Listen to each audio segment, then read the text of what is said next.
तो देखिए, पिछली कक्षा में हम राजनीतिक आधुनिकीकरण के बारे में पढ़ रहे थे और राजनीतिक आधुनिकीकरण के हमने उपकरणों की चर्चा की थी। उसमें हमने पहला उपकरण पढ़ा था अभिजन वर्ग। किस प्रकार से राजनीतिक आधुनिकीकरण में अभिजन वर्ग जो है बहुत ही महत्वपूर्ण साधन है और किस प्रकार वो संख्या में अल्प होने के बावजूद भी राजनीतिक व्यवस्था में उनका महत्वपूर्ण प्रभाव होता है और वो पूरी तरह से जो है राजनीतिक क्षेत्र को पूरी तरह से प्रभावित करते हैं। अगला है बुद्धिजीवी वर्ग। तो देखिए, अगला उपकरण हम पढ़ते हैं बुद्धिजीवी वर्ग। बुद्धिजीवी वर्ग। तो देखिए, राजनीतिक आधुनिकीकरण का अगला जो उपकरण है वो है बुद्धिजीवी वर्ग। तो देखिए, प्रत्येक समाज में बुद्धिजीवी वर्ग होते हैं और बुद्धिजीवी वर्गों की भूमिका महत्वपूर्ण होती है। तो देखिए, प्रत्येक समाज में एक बुद्धिजीवी वर्ग होता है और उसकी मुख्य भूमिका होती है किस प्रकार से वो है आधुनिकीकरण की प्रक्रिया में सहायक होते हैं। उसके बारे में हम देखते हैं कि प्रत्येक समाज में जो है बुद्धिजीवी वर्ग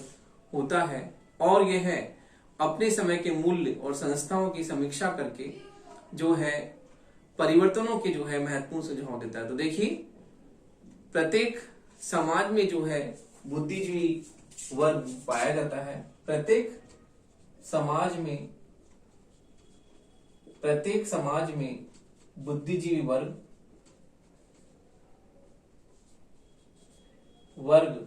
पाया जाता है और यह अपने समय के बुद्धिजीवी वर्ग पाया जाता है और यह अपने समय के मूल्यों एवं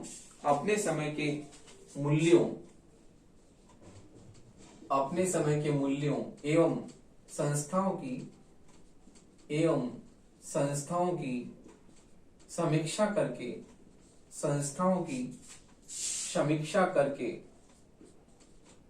समीक्षा करके उनमें महत्वपूर्ण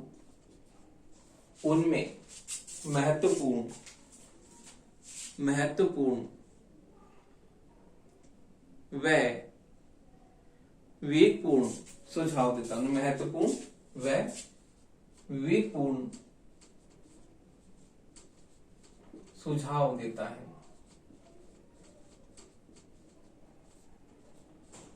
देखिए, राजनीतिक आधुनिकीकरण का जो दूसरा अभिकरण साधन है वो है बुद्धिजीवी वर्ग। प्रत्येक समाज में बुद्धिजीवी वर्ग पाया जाता है, ऐसा वर्ग जो कि चिंतन के स्तर पर जो है बहुत ही प्रबुद्ध होता है और उनका चिंतन समाज को किस प्रकार से एक नई दिशा देता है, क्योंकि उनमें चिंतन के स्तर पर, बौद्धिक स्तर पर इतने वो प्रखर होते हैं, इतने वो जो है तीव्र होती है उनकी बुद्धि कि किस प्रकार से समसामयिक विषयों के बारे में वो अपने सुझाव देते हैं, अपने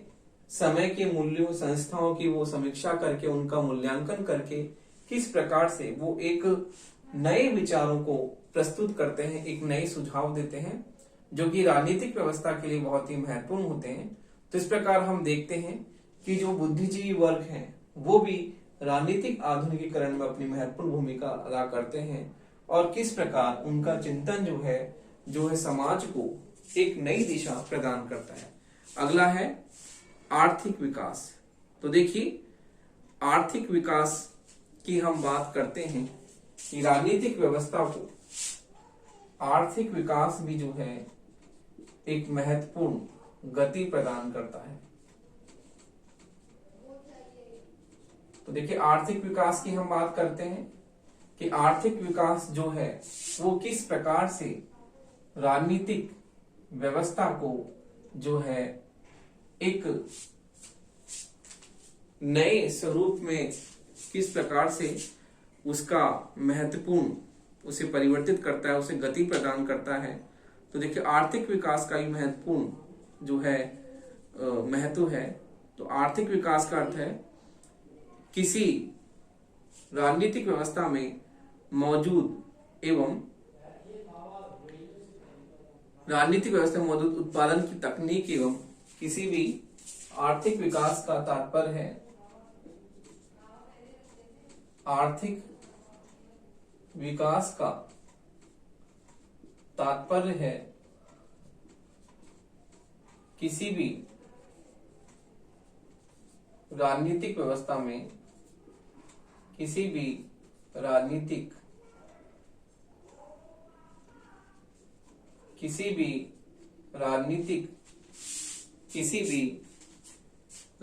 व्यवस्था में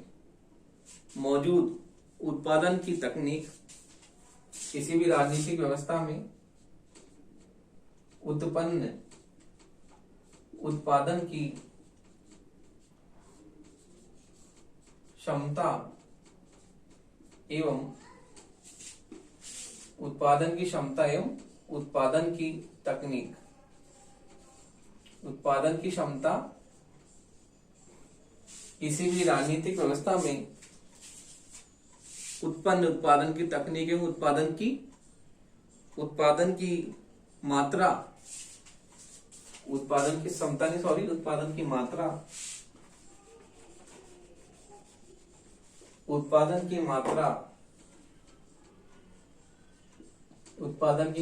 एवं उत्पादन की तकनीक से है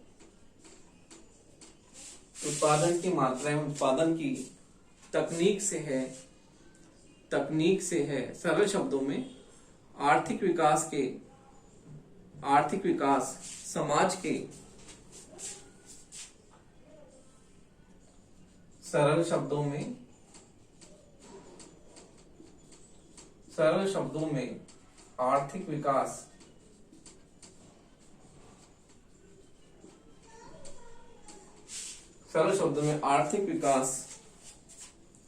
समाज के औद्योगिकीकरण समाज के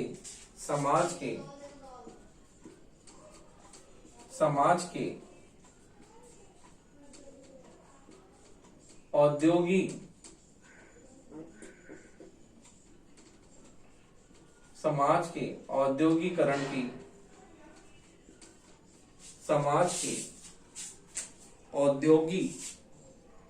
की अवस्था को बताता है औद्योगिकरण की अवस्था को बताता है।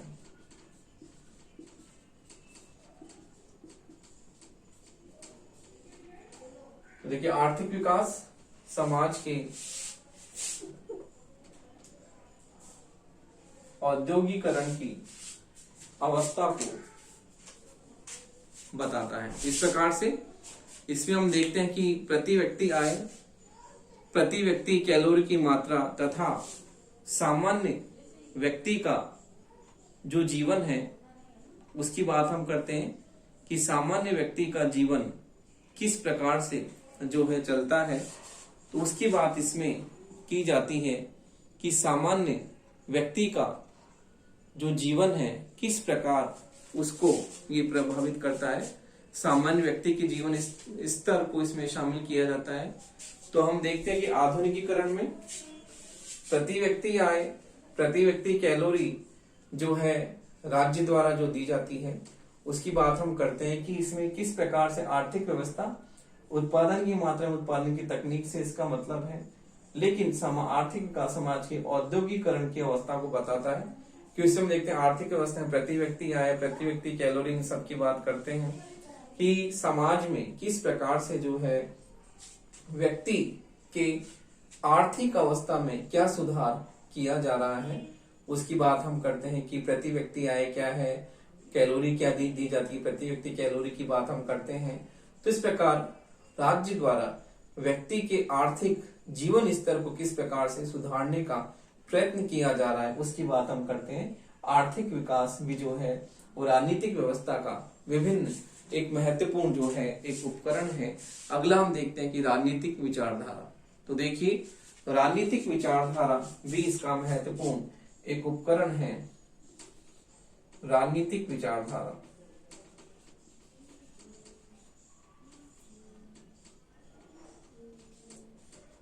देखिए आधुनिक युग में विचारधारा का बहुत ही महत्व है और किस प्रकार से जो है विचार जो होते हैं वो व्यक्ति को एक नए जो है स्वरूप में उसे एक परिवर्तन के लिए निरंतर जो है उसे हमेशा तत्पर करते हैं। तो विचारों में इतनी शक्ति होती है कि व्यक्ति को निरंतर जो है परिवर्तित रूप में उसे बदलने के लिए विचार हमेशा तत्पर रहते हैं। तो हम एक विचारधारा की बात करते हैं, विचारधारा की भी बहुत महत्वपूर्ण भूमिका होती है और विचारधारा राजनीतिक आधुनिकीकरण में हम विचारधारा की महत्वपूर्ण बात स्वीकार करते हैं और हम ये देखते हैं कि विचारधारा का बहुत ही महत्वपूर्ण भूमिका होती है और हम देखते हैं कि राजनीतिक दल जो होते हैं वो किसी भी राजनीतिक विचारधारा को जो है राजनीतिक आधुनिकीकरण की प्रक्रिया को तीव्र करने के लिए हमेशा तत्पर रहते हैं। तो देखिए राजनीतिक दल जो होते हैं,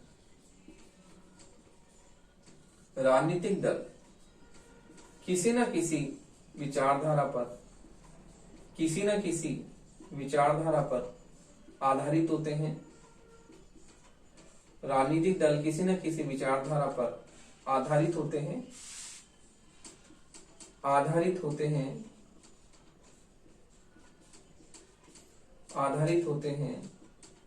और निरंतर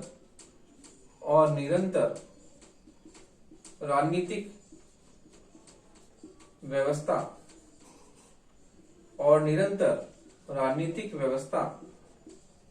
के आधुनिकीकरण के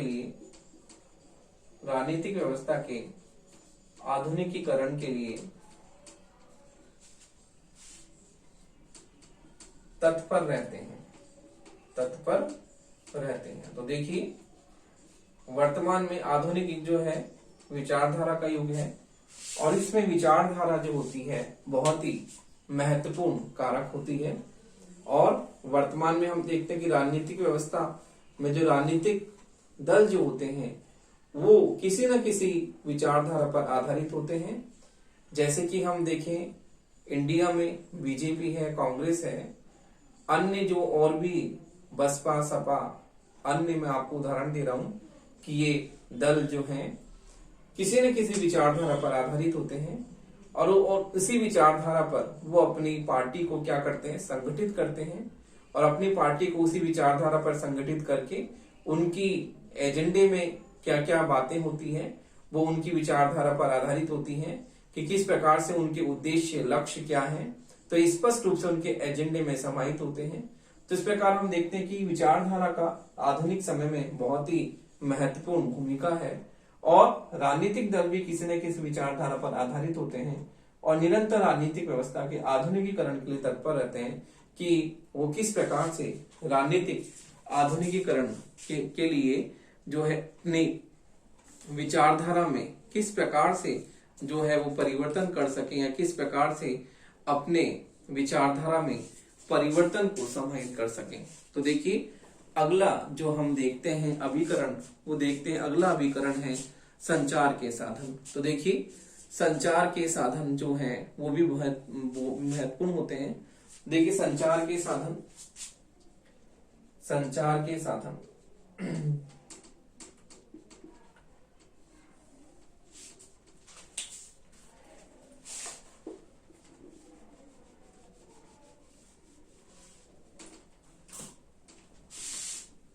तो देखिए संचार के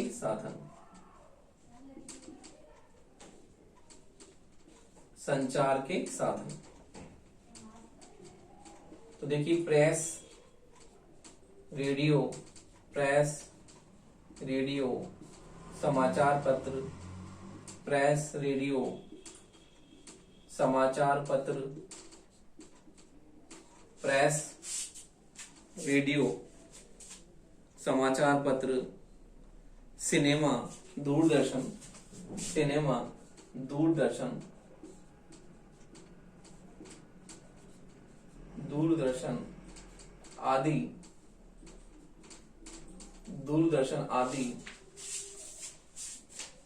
आदि संचार के प्रमुख आदि संचार के प्रमुख आधुनिक साधन है। आदि संचार के प्रमुख आधुनिक साधन है। तो देखिए, संचार के साधन बहुत ही महत्वपूर्ण अभिकरण है राजनीतिक आधुनिकीकरण की, और इन संचार के साधनों द्वारा राजनीतिक आधुनिकीकरण जो है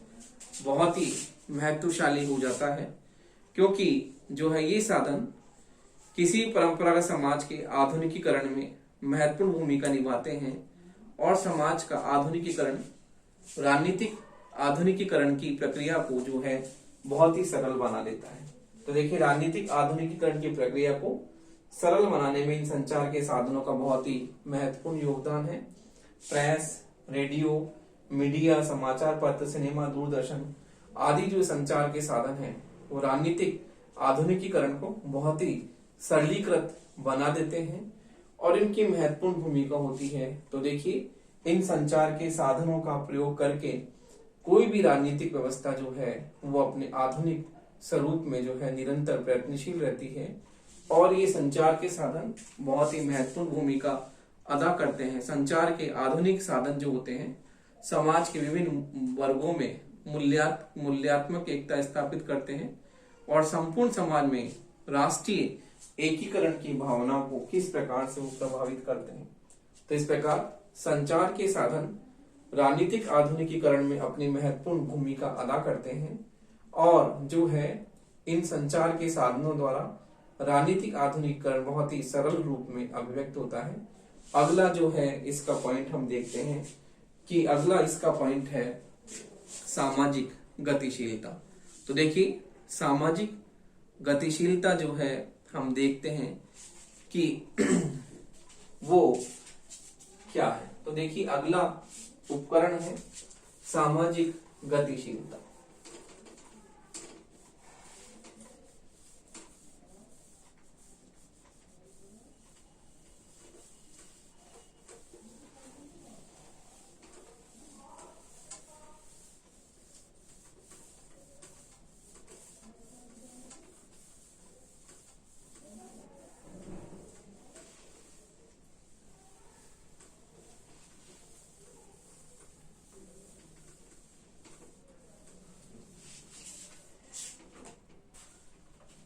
देखिए, अगला उपकरण है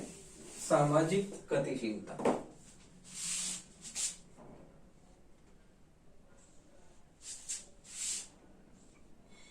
सामाजिक गतिशीलता।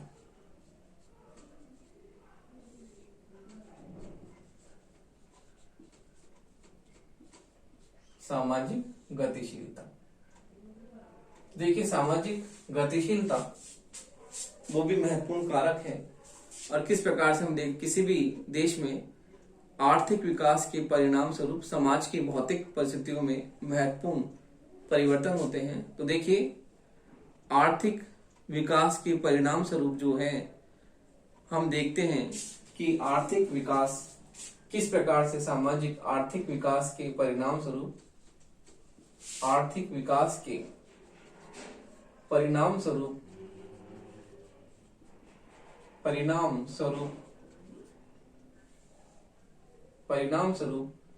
राजनीतिक व्यवस्था में परंपरागत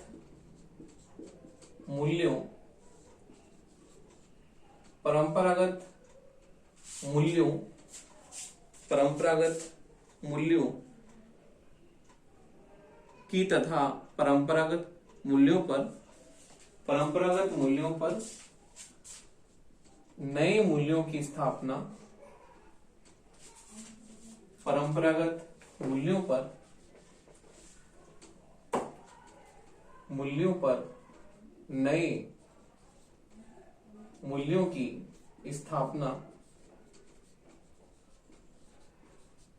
नए मूल्यों की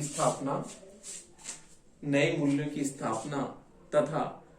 परंपरागत समूहों पर व्यावसायिक व ऐच्छिक समूहों की तथा परंपरागत समूहों पर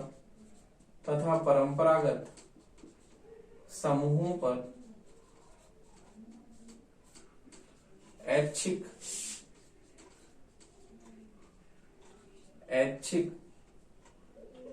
परंपरागत समूहों पर ऐच्छिक तथा दबाव समूहों की ऐच्छिक तथा दबाव समूहों की ऐच्छिक तथा परंपरागत समूहों पर ऐच्छिक तथा व्यवसायिक समूह, दबाव नहीं सॉरी, व्यवसायिक समूहों की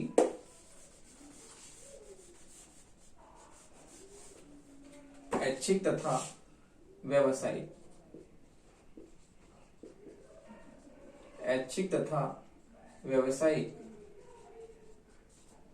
समूहों की ऐच्छिक तथा व्यवसायिक समूहों की श्रेष्ठता स्थापित हो जाती है। ऐच्छिक तथा व्यवसायिक समूहों की श्रेष्ठता स्थापित हो जाती है। तो देखिए, इस प्रकार से हम देखते हैं आर्थिक विकास के परिणाम स्वरूप किस प्रकार जो है समाज में गतिशीलता उत्पन्न होती है, और समाज में गतिशीलता जो होती है वो किस प्रकार से महत्वपूर्ण कारकों को जन्म देती है। हम देखते हैं कि किस प्रकार जो है समाज में ग्रामीण जीवन पर शहरी जीवन, और शहरी जीवन के साथ साथ ही हम देखते हैं कि परंपरागत समूहों पर ऐच्छिक नए समूहों की जो है किस प्रकार से श्रेष्ठता स्थापित होती है। तो इस प्रकार हम देखते हैं कि इसमें आर्थिक विकास जो है वो भी महत्वपूर्ण रूप से जो है सामाजिक गतिशीलता को प्रभावित करता है। अगला है सरकार की शक्तियां। तो देखिए, हम विकासशील देशों में सरकार की शक्तियों की बात करते हैं कि सरकार की जो शक्तियां होती हैं वो भी जो होती हैं किस प्रकार से राजनीतिक आधुनिकीकरण को प्रभावित करती हैं। तो देखिए, सरकार की शक्तियों की हम बात करते हैं कि विकासशील देशों में राजनीतिक आधुनिकीकरण के लिए, तो देखिए विकासशील देशों में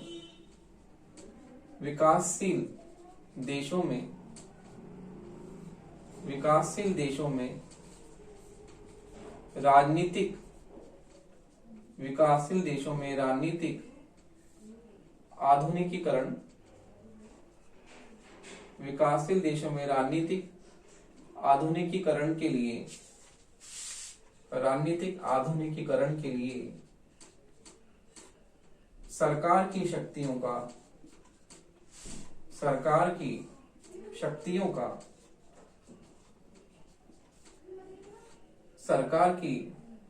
का प्रयोग किया जाता है। सरकार की शक्तियों का प्रयोग किया जाता है। तो देखिए, हम देखते हैं कि जो सरकार की शक्तियां जो होती हैं वो भी विकासशील देशों में राजनीतिक आधुनिकीकरण का महत्वपूर्ण अभिकरण है, और वो किस प्रकार से राजनीतिक व्यवस्था को जो है आधुनिकीकृत स्वरूप में जो है उसके परिवर्तन के लिए प्रयत्नशील रहती हैं। तो देखिए, हम देखते हैं कि किस प्रकार से जो है इन देशों में, विकासशील देशों में, जैसे हम देखते हैं कि तानाशाही सरकार की बाध्यता शक्ति के द्वारा अपने समाज का औद्योगिकीकरण की चेष्टा की जाती है। इन देशों में हम देखते हैं सामाजिक कुरीतियों के अंत तथा शिक्षा के प्रसार के लिए जो है दंडात्मक साधन का प्रयोग किया जाता है। तो देखिए, विकासशील देशों में हम देखते हैं कि राजनीतिक आधुनिकीकरण के लिए, जैसे शिक्षा के प्रसार के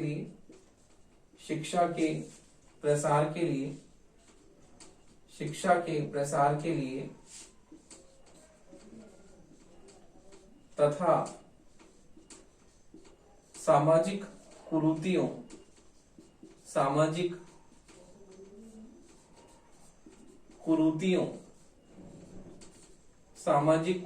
को रोकने के लिए, सामाजिक कुरीतियों को रोकने के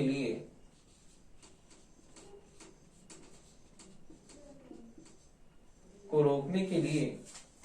सरकार की कुरीतियों को रोकने के लिए सरकार की दंडात्मक शक्ति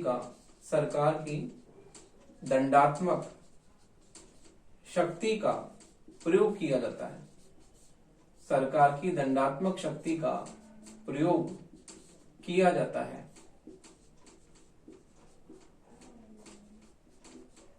देखिए, इस प्रकार से हम देखते हैं कि राजनीतिक आधुनिकीकरण, विकासशील देशों में राजनीतिक आधुनिकीकरण के लिए सरकार की शक्तियों का प्रयोग किया जाता है। जैसे हम देखते हैं कि कई विकासशील देश ऐसे हैं जहां पर शिक्षा का प्रसार नहीं होता और समाज जो है शिक्षा के प्रसार के कारण पिछड़ जाता है, और सामाजिक कुरीतियां जो होती हैं वो सामाजिक कुरीतियों का समाज जो है अंधविश्वासों का जड़ता के साथ पालन करता है, और जड़ता के साथ पालन करने के कारण समाज में हम देखते हैं परिवर्तन नहीं होता, और समाज में जो है किस प्रकार से जो है समाज पिछड़ेपन में जो है निरंतर जो उसी में वो समाज बना रहता है और निरंतर पिछड़ता रहता है। तो इस प्रकार से समाज जो है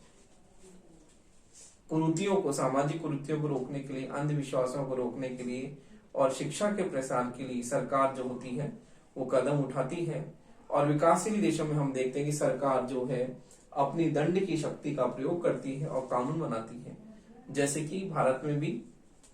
जो है बाल विवाह पर अधिनियम बनाया गया, और किस प्रकार से दहेज प्रथा के बारे में हम